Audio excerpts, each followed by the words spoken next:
Di awal tahun 2024, terjadi kasus batang pohon tumbang hingga mengenai kendaraan roda 2 WAN 4 di kawasan Jalan Anang Adenansi, Banjarmasin Tengah, Kamarian, Senin 22 Januari 2024. Menghindari adanya kejadian pohon tumbang, maka dinasnya akan melakukan pengawasan pada pohon-pohon tuha yang hampir berada di 5 kecamatan di Banjarmasin.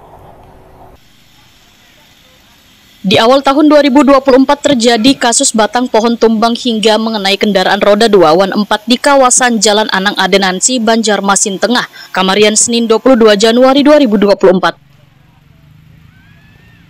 Kabid Pertamanan Dinas Lingkungan Hidup Banjarmasin, Fauzi Nur, Wahetakoni Prima TV Baisukan Selasa 23 Januari 2024 memadahkan, menghindari adanya kejadian pohon tumbang, maka dinasnya akan melakukan pengawasan pada pohon-pohon tuha yang hampir berada di 5 kecamatan di Banjarmasin.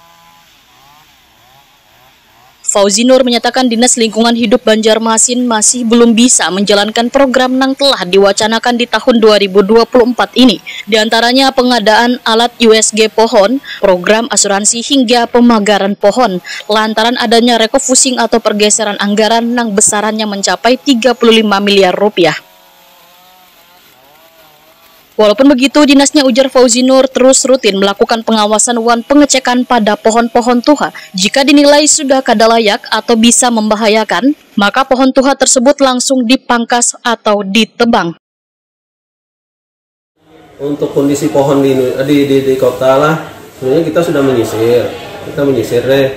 Artinya kawan-kawan di lapangan sudah melihat kondisi pohon itu mana-mana yang rawan. Kalau mana yang rawan itu pertama kita pangkas. Nah, kita pangkas. Tapi kalau kondisinya rawan benar, tentunya ya pasti kita tebang gitu nah. Jadi memang kita sisir. Tapi yang namanya pohon lah.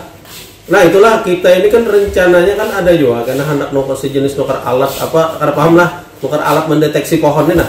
Rencananya kan hendak dianggarkan nih, termasuk asuransi tadi. Nah, belum kita bisa sampaikan.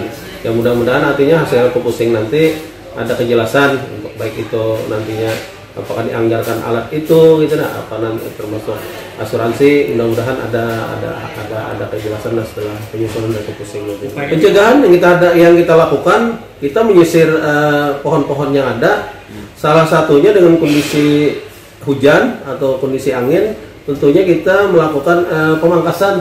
Jadi kita identifikasi lah, kita prediksi mungkin pohon ini sangat lebat, khususnya daunnya ya tentunya kita kurangi.